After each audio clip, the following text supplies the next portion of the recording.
Las Vegas. It's more than just a city. It's a feeling. It's that feeling of excitement when you spot the lights of the strip out the airplane window. It's that feeling of awe as you stroll down the boulevard, taking in the sights and sounds. And it's that feeling of satisfaction, knowing that you're in the greatest city in the world. Over 42 million people from around the world share that feeling every year, and I'm one of them. Taking you to the world-famous Vegas Strip and beyond, my name is Jeff, and this is Jeff Does Vegas. Pro sports is about more than just the thrill of victory and the agony of defeat. It's grown into a massive global industry that contributes hundreds of millions of dollars to the economy. So it should come as absolutely no shock to anyone that Las Vegas would want a piece of that action. According to some experts, the impact that pro sports can have on a community goes way beyond what happens on the field or at the rink. Job creation, tax revenue, infrastructure development, and increased tourism are often cited as being big benefits of having a pro sports franchise in your city or playing host to a big event like the Super Bowl or Formula One. These are also often brought up as benefits when team owners are trying to convince governments to hand over tax dollars to build new stadiums, as is the case in Las Vegas right now with the likely relocation of Major League Baseball's Oakland A's to the south end of the Vegas Strip. But are these impacts real? Do communities actually see any major economic benefit from pro sports being in their cities? And is there an upside to a state or province handing hundreds of millions of dollars in public money to billionaire team owners to build sports facilities? My guest for this episode of the podcast is here to answer these questions and many more. Victor Matheson is a professor of economics and accounting, specializing in sports economics at the College of the Holy Cross in Worcester, Massachusetts. He's published numerous research articles on the economic impact of hosting mega sporting events, as well as the economics of sports stadiums, including the effects of public financing of sports facilities. Please enjoy my conversation with Victor Matheson.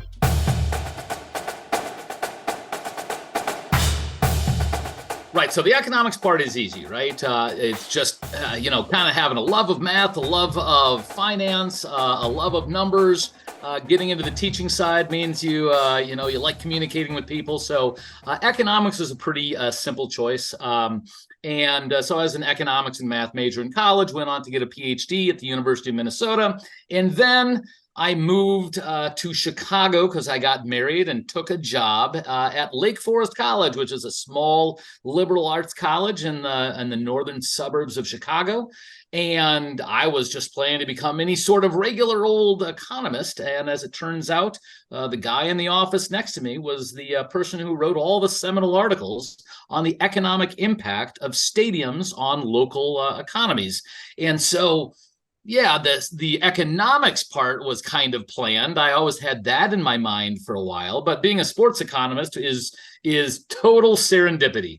Happened to take a job where I've got one of the world's great sports economists in the office next to me. We hit it off, and here I am 25 years later, having written books and articles and talked to reporters and been on podcasts for years now, talking about this super cool subject. And so, obviously, I assume you are a sports fan. So strangely, I'm kind of a sports fan. Okay. I'm actually I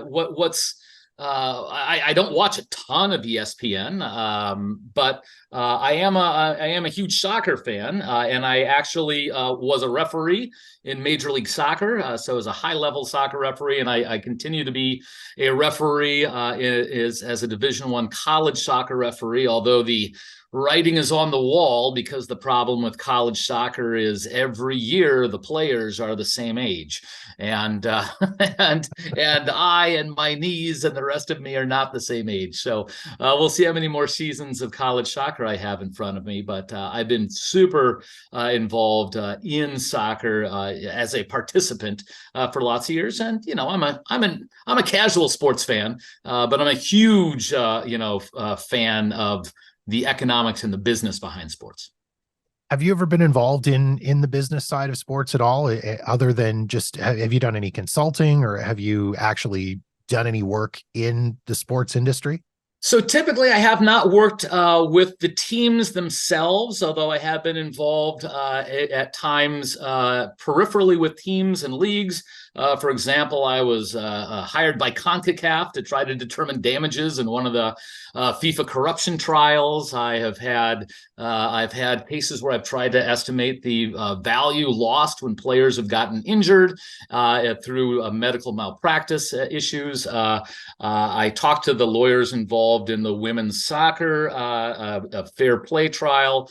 I wrote an amicus brief, or was part of writing an amicus brief in the Alston case. That's about paying college players. Been involved a bunch in consulting purposes there, but I've never done anything, for example, like Moneyball, right? So I haven't worked with Billy Beane and said, hey, who you should draft next week is this guy because of this magic statistic no one else knows about. So I haven't done team management in any of that way, but certainly worked on arena deals and worked on or generally against arena deals, but worked in the arena deal process and worked in other aspects like that. So sports has obviously become a massive business and a massive industry. If you had to ballpark it, no pun intended, or maybe pun intended, how much cash does pro sports actually contribute to the economy? I mean, can you even really put a number on that? So surprisingly small is the answer. Although sports are growing fairly quickly, sports are growing faster than other parts of the economy, but surprisingly small. If you add up the revenues of all of the big five sports leagues in the United States, right? NBA, NHL, NFL, Major League Baseball, Major League Soccer.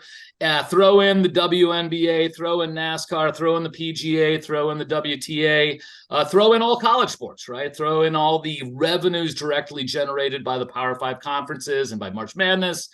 Throw in the occasional Olympics every 4 years and the World Cup. Again, this is money being generated directly by the leagues itself.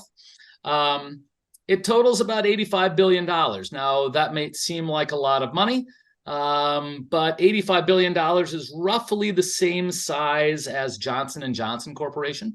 I don't get called on to do a lot of podcasts about Johnson & Johnson and Band-Aids, right?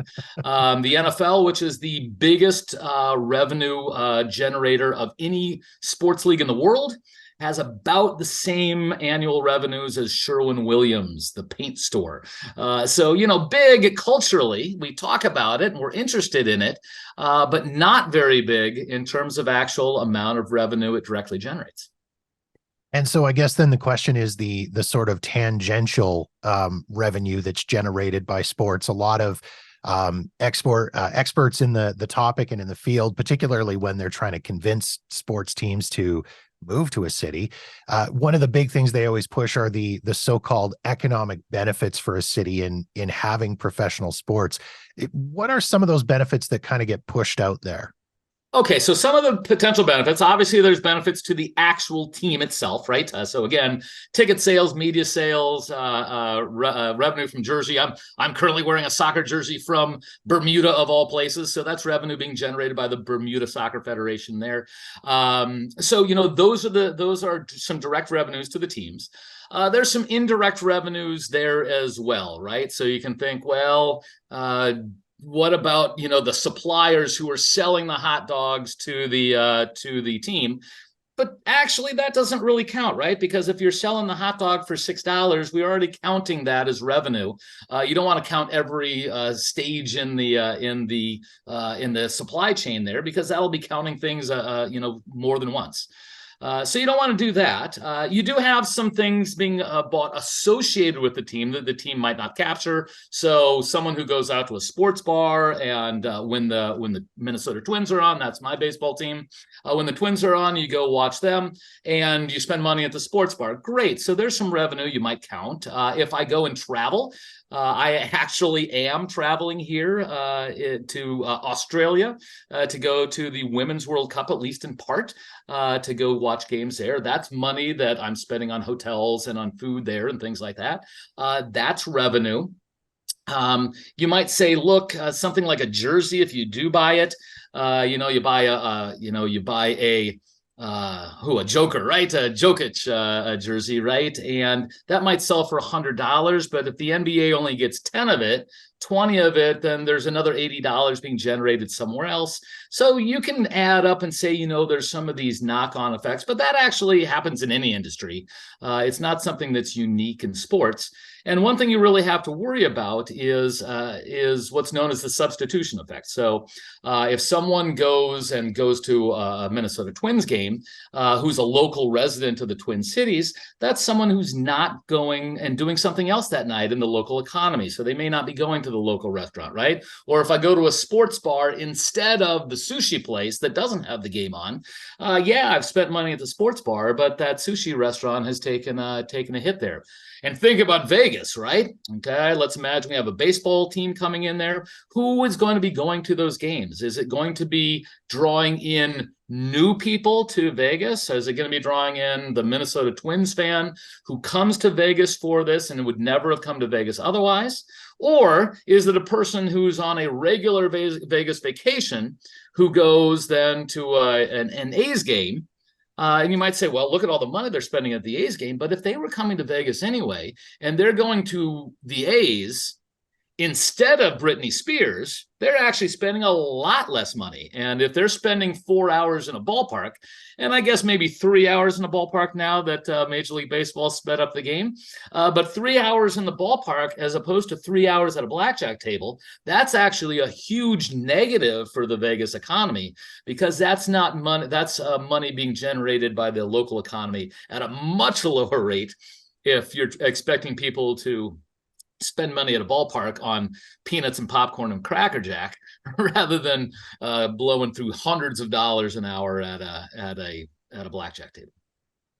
Some of the big benefits that always get pushed as well, particularly when we get into talking about things like stadiums and facilities and large events coming, they talk about tax revenue and job creation and all of these kind of big benefits.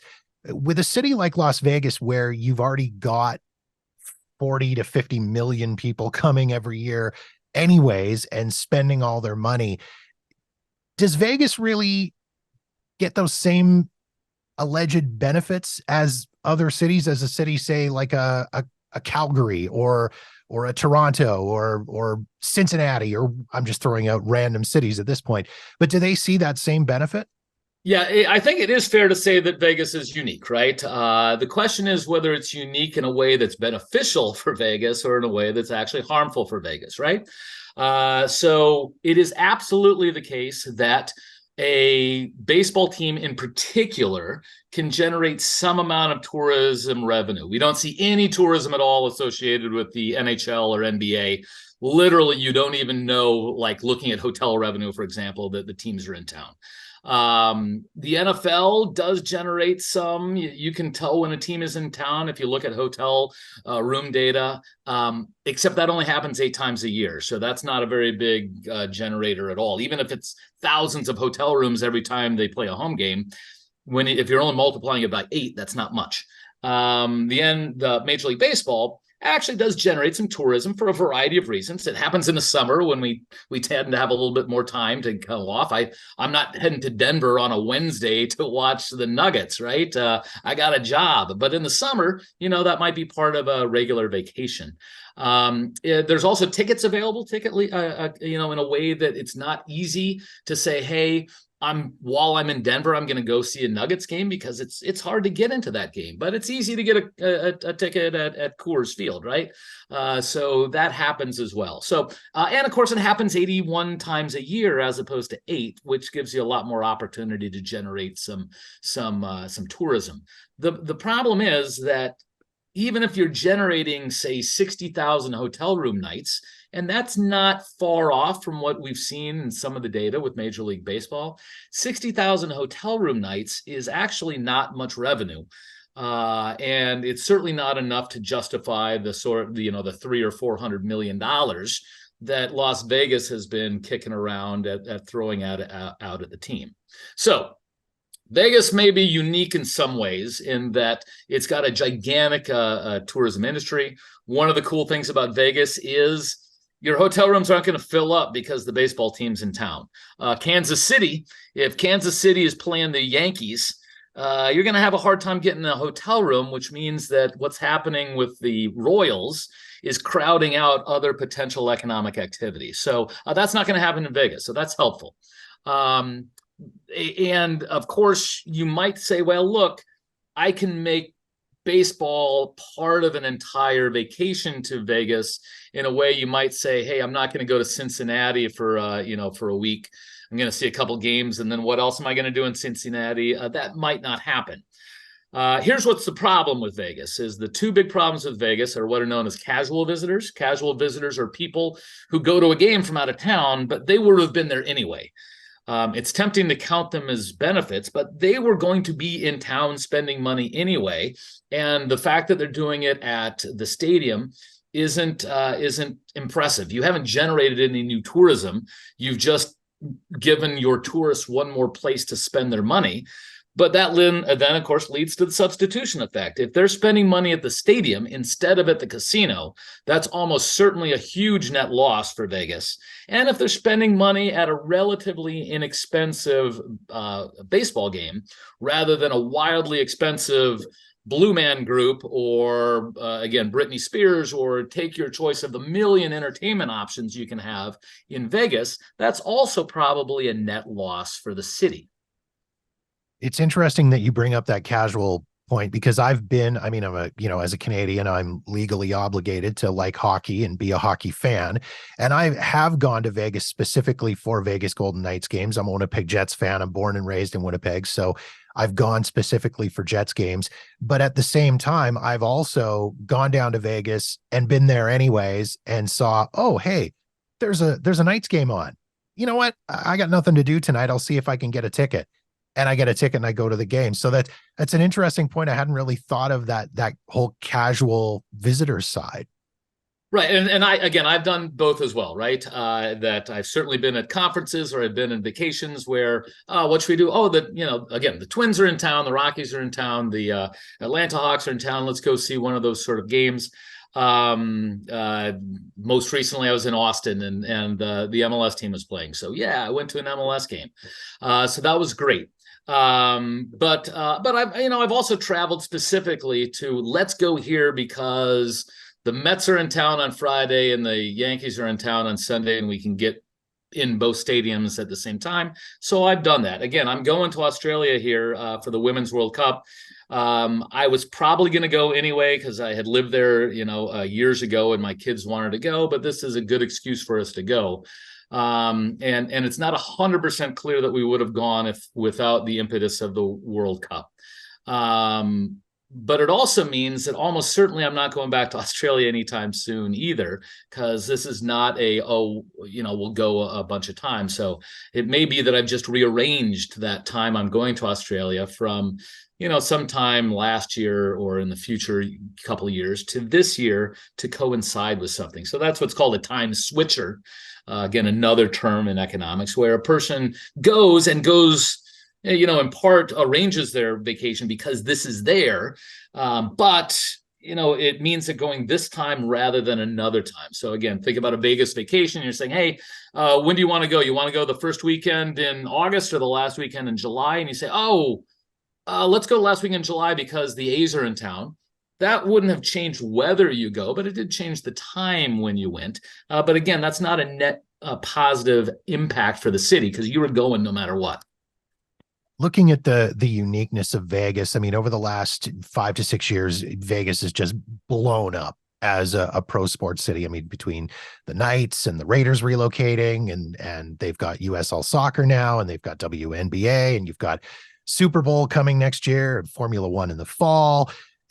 Looking at it from your economist brain, why do you think Vegas is seeing such a huge growth in pro sports in such a short period of time? And is it sustainable? Is there such a thing as a oversaturation of the market?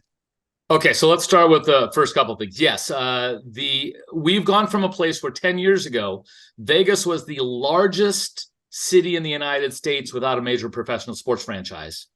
Now Vegas is the poised to become the smallest city in the United States with 3 major sports franchises. Again, apologies to WNBA and USL. I don't mean to impugn them. I really actually do like the WNBA quite a bit. And of course, I love USL soccer, having refereed in it. But they have gone from being way undersported to potentially oversported, and we'll see how the A's deal all works out here in the end. So that you're definitely in a world where this is a very small market for the number of teams that they look like they're going to have. So, and that's changed. Why? The answer is 100% gambling, and the reason is that 10 years ago, most sports leagues in the United States were still terrified of sports gambling. That when they think sports gambling 10 years ago, they think Black Sox, they think Tim Donaghy and the NBA reffing scandal, they think point shaving in college basketball, they think the worst. And of course, that's reasonable. And that's only a scratching the surface. Cricket worldwide, wildly dirty, gigantic number of cases in soccer of people being on the take, including one where in England where the field managers were on the take and shut down the power at exactly the right time to preserve a tie in a game in the EPL. So they're terrified of the problems related to corruption and gambling. 10 years ago or so, these attitudes in the United States started to change. They had changed in Europe well before this. And the reason is this. Number one, the amount of money players are making now is high enough that you probably don't need to worry about them too much throwing games. Back when Shoeless Joe Jackson threw the 1919 World Series, and I don't want any listeners to complain about me saying, oh, he didn't do it. He did it, 100%. He took the money. Back when he did that, the only question is whether he actually threw the games. He definitely took the money. When he took $5,000 to throw the 1919 World Series, he was making about $8,000 that year, and he was one of the highest paid players in Major League Baseball. So when you're making $8,000, you can bribe someone with $5,000.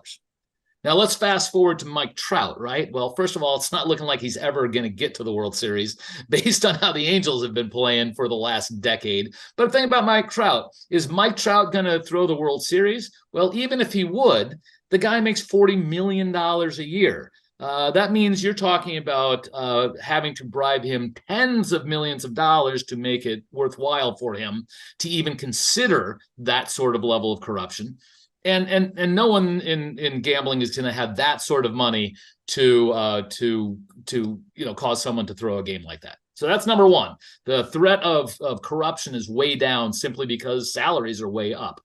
Other things is they're looking to like England, where the EPL has existed in a world where lots of sports gambling has happened for the last 50 years.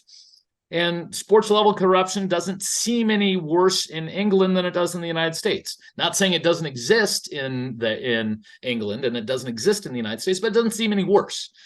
And the last thing is they're looking at this sort of money that is being brought in directly through things like jersey sponsorships. Now, this is changing for next year because the EPL is a little bit worried about how much sports gambling money is pouring into the league. But 10 of their 20 jersey sponsorships, and that's the most valuable sponsorship for a soccer team. So what that commercial basically that's put on the front of every player's jersey. 10 out of the 20 teams in the EPL had a betting organization as their primary jersey sponsor. So that's a lot of money. On top of that, having people invested in the game monetarily brings eyeballs. And the NFL certainly saw this with fantasy sports. Why is anyone watching, that last place team on Monday night who is 2-14, playing the last game of the season against a 5-11 team? Well, I got the starting quarterback, right? So why does anyone watch the Jets? Because I got a Jet on my fantasy team, and so they know. Look, if you get people involved in gambling, people will tune in more. And so basically all the leagues changed because they said, look, gambling, there's too much money in gambling and not enough worry about corruption. And so they all changed their mind. And as soon as they changed their mind, they said, we are no longer afraid of Vegas. We actually love Vegas. And that's exactly what happened. Mind you, the one organization who is still vehemently anti-gambling is the NCAA. Of course, the NCAA is anti-gambling because they've been running this cartel for 100 years where the players don't get paid. And of course, that means players are subject to corruption in the NCAA in a way that you could never bribe LeBron James, but you can bribe the players in college basketball or college football because there's not the same sort of monetary rewards. And so, the NCAA should be worried about their product because they've created a product that is uniquely subject to corruption. And of course, I should point out how hypocritical this is. The NCAA makes $1 billion a year in money. They make it all on the men's March Madness. And of course, why are they able to sell men's March Madness media rights for $1 billion a year? Because everyone's filling out a bracket, right? And so the NCAA only has money because of gambling. Yeah. But they are deeply, deeply concerned about gambling and take this very righteous approach to we should never have this corruption-inducing thing. To me, it's they've made their bed. Now they should sleep in it. Yeah, the NCAA and Vegas, particularly, Final Four and college basketball it amazed me the first time I ever went to Vegas and during a Final Four or during March Madness and seeing all these people lined up at the sports books to place their bets. And I was so confused because I'm like, well, the games are not happening here. What? I had no idea that the betting was such a huge thing and that people specifically go to Vegas in March during March Madness to go and sit in the sports books and watch the games. That just absolutely blew me away. And of course, well, they did, right? And then what happened 5 years ago, again, at least in part because of the leagues no longer exerting all of their influence to try to stop it from happening, the U.S. Supreme Court overturned what was a federal ban on sports betting. So prior to 5 years ago, it was illegal to place a sports bet in the United States anywhere but Las Vegas. And a little tiny bit in Montana, Oregon, and Delaware, of all things. But basically, you could only place a bet in Vegas in any real way. And the Supreme Court overturned that, which didn't make sports betting legal anywhere in the United States, but it allowed every state to legalize sports gambling if they so choose. And about 2/3 of states have chosen to legalize sports gambling. There's going to be about $120 billion worth of bets placed this year in the United States. And that doesn't include Florida, Texas, and California, the three biggest states in the country who have not yet chosen to legalize sports gambling. When those walls fall, we're looking at least a $200 or $300 billion a year industry. The idea of public money being used for paying for facilities and paying for events is something that has really come up in the last little while, particularly for Las Vegas, related to this whole Oakland A's relocation. I know my personal feelings. For me, I'm not a fan of it. I can't stand it. I think it's terrible. I think it's my look at it, I guess, from a very simplified side of things as a taxpayer and a sports fan is these guys, the owners of these teams are multimillionaires, often billionaires. Oh, whoa. Multi-billionaires is what you meant to say. Who should be able to build these things with the money they find in their couch cushions. Vegas has been a prime example of this in recent with, Allegiant Stadium is $750 million of tax money used through bonds that's slowly being paid off through a hotel tax. Formula One is asking for $40 million from the city to help cover half of the cost of redoing the track. The Super Bowl is coming, another $40 million in public money there. And as mentioned, this whole Oakland A stadium, $380 million bucks. By contrast, to look at the other side of it, T-Mobile Arena, Vegas Golden Knights was all private money there, no public money used. I'd love to hear your thoughts on this. I've read some of your articles. I've watched some of your lectures. I know you have very strong opinions on the usage of public money for venues and events and stadiums and sports in general. Yeah. So my opinion on this is that it is purely corporate welfare for billionaire owners and millionaire players. There's absolutely no reason that the public should be handing over taxpayer money to people who can afford to do this on their own. And we can see it right in Vegas, right? We have a hockey team in a 100% privately financed facility. There's no reason that these folks can't do this. But of course, why would you do this if there's politicians bending over backwards to do that? And especially politicians who should know better. Again, Sheldon Adelson, one of the leading contributors to conservative causes in the United States, just behind the Koch brothers. He's a big casino magnate in Vegas. Always saying about how we should get government out of the people's pockets and get government out of people's lives. He was the leading cheerleader for giving away $750 million to the NFL stadium because, of course, he thought that he was going to benefit a lot with tourists coming in and staying at his casinos and his hotels. Okay. That's terrible, terrible public policy, and it's wild hypocrisy. He's like, well, look, corporate welfare, government's terrible when it's helping other people, but if it's giving me money, I'm totally in favor of that. And that's the worst sort of politician. It's terrible policy. It's really bad policy when it comes to the A's. The A's are desperately trying to find some place to play because they burned all their bridges in Vegas or in Oakland, which means that they don't have any other options. They need Vegas a lot more than Vegas needs the A's. And if you're any sort of reasonable business person, you should be squeezing every dollar out of the A's that you can because the A's have to go somewhere and they're willing to pay it. Instead, you have the world's worst gamblers, right? The world's worst poker players in the Nevada state legislature of all places. Playing poker with they've got a royal flush and they're still losing the hand. There's just no reason for them to be handing out any money there. And of course, it's my opinion related to billionaire owners and millionaire players, but what's not my opinion and what's actually fact is that now about 3 decades worth of economic research on this is that professional sports teams, major events, franchises, new arenas, new stadiums have little or no economic impact on local economies. Again, for the sort of reasons we've talked about, substitution effect where they just shuffle around money, substitution, a crowding out effect where one type of tourist is crowded out for another type of tourist, leakages, and this is where money is spent in a city but doesn't stick in a city. Think about the NBA, right? So think about an NBA team in Denver, right?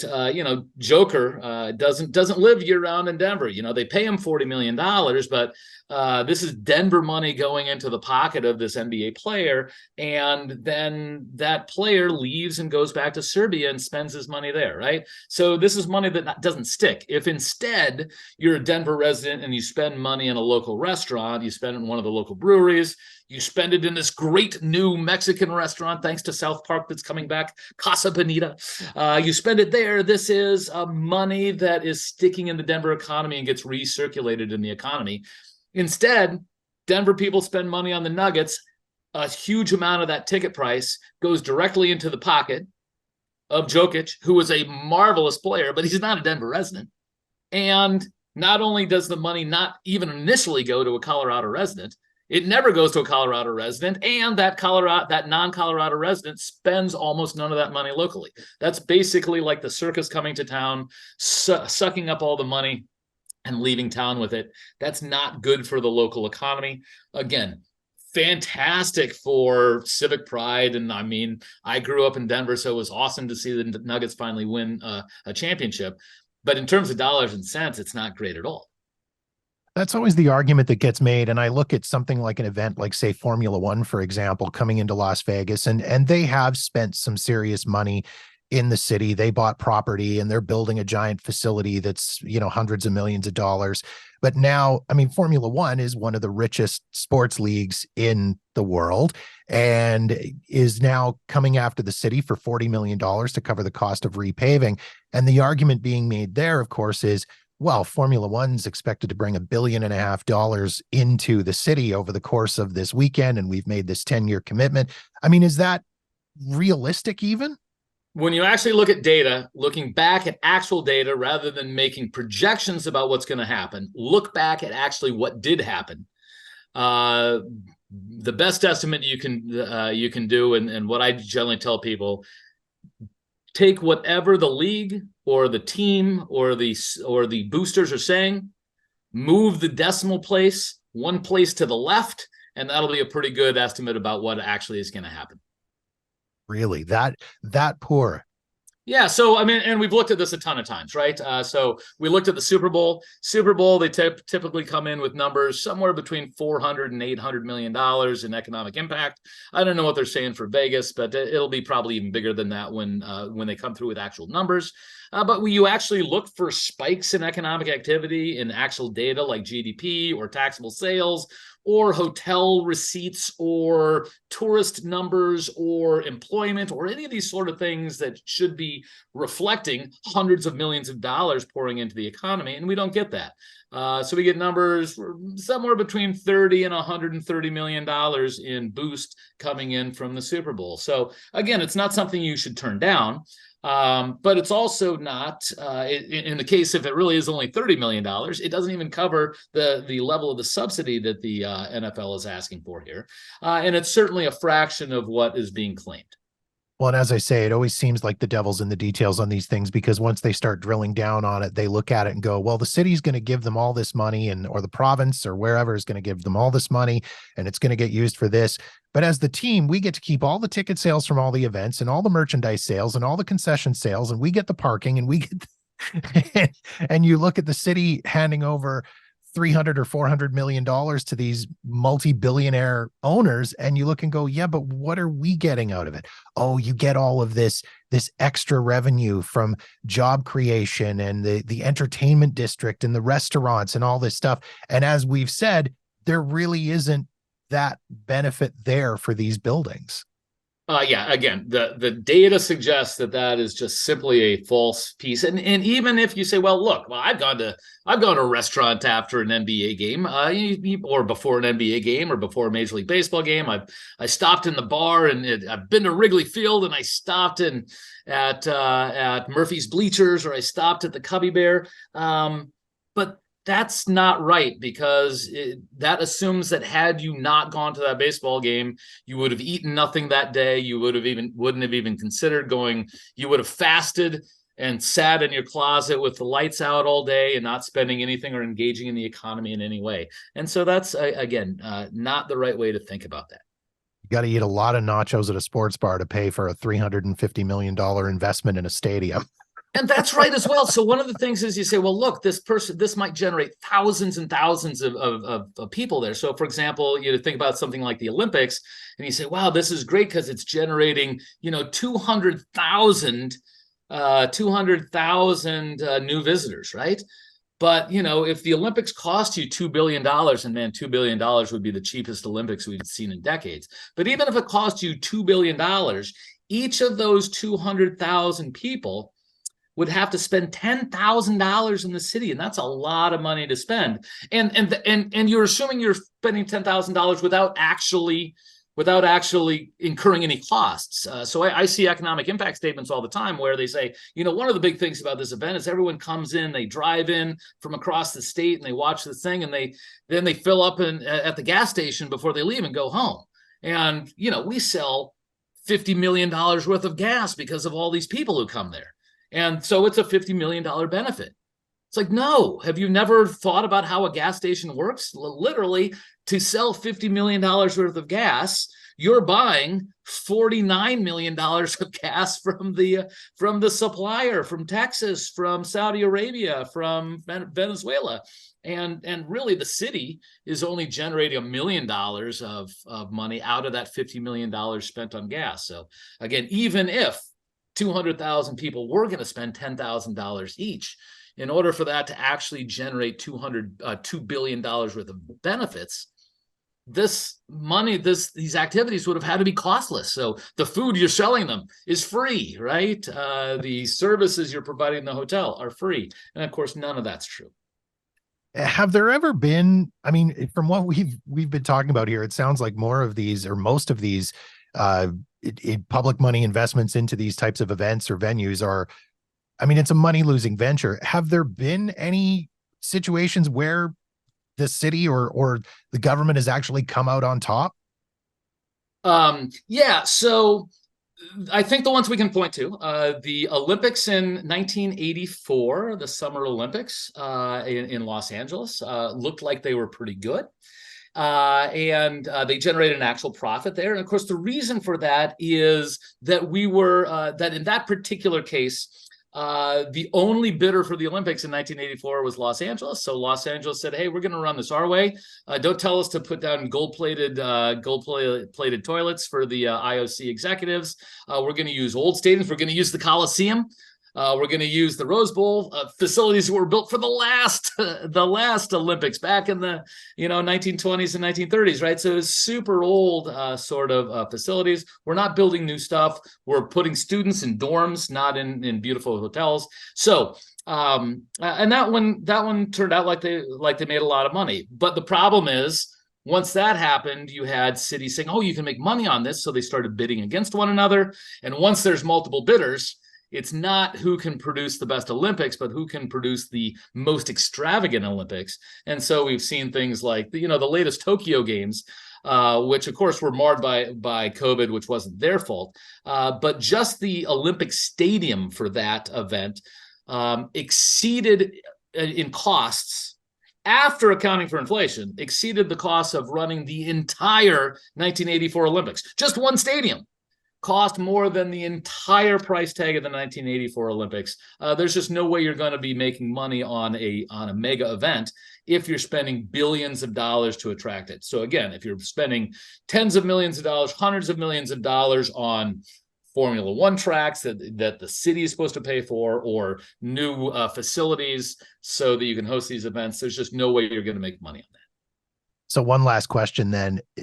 Why do governments keep falling for this? If it's such a bad thing, are the people that are touting this, are they just that good salespeople?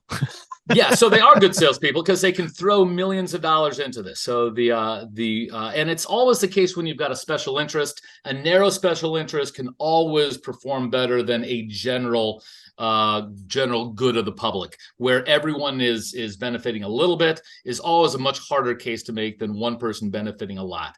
The case I like to make is when we built AT&T Stadium in Dallas. It was the first $1 billion stadium in the country. Jerry Jones actually went out to the and had an election, which is a much better way to do this than having bought and paid for city councilors doing this behind closed doors. But you do an election, and he said, "I want $325 million from Arlington to build my stadium." He spent $1 million campaigning for that, right? The anti-side spent about $5,000, maybe $25,000. So they were outspent at least 40 to 1. Jerry Jones literally sent the Dallas Cowboy cheerleaders door to door to stomp for votes. The anti-stadium people sent me out. I'm sorry to say that I lost to the Dallas Cowboy cheerleaders, but that's not really my fault, I think. And so this is the sort of thing that happens is that, yeah, you have just much more organized, targeted campaigns, these very expensive productions. And of course, Sheldon Adelson, back to him, when the mayor, if I were to call the mayor of Las Vegas and said, "This is a terrible deal. What are you doing offering a dime to the A's?" There's not going to pick up my phone call. But Sheldon Adelson calls.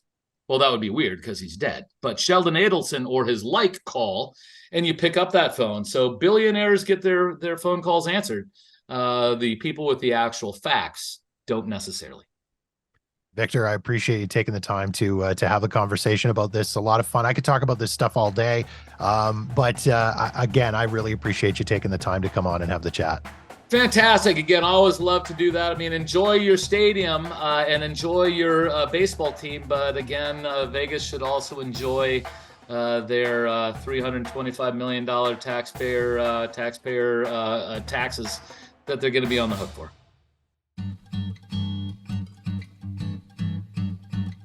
And that wraps up another episode of Jeff Does Vegas. If you've got feedback on this episode of the show, or any other episode for that matter, or you've got suggestions and ideas for topics you'd like me to cover on the podcast, please feel free to reach out to me via Facebook, Twitter, or Instagram at Jeff Does Vegas, or drop me an email directly at jeff@jeffdoesvegas.com.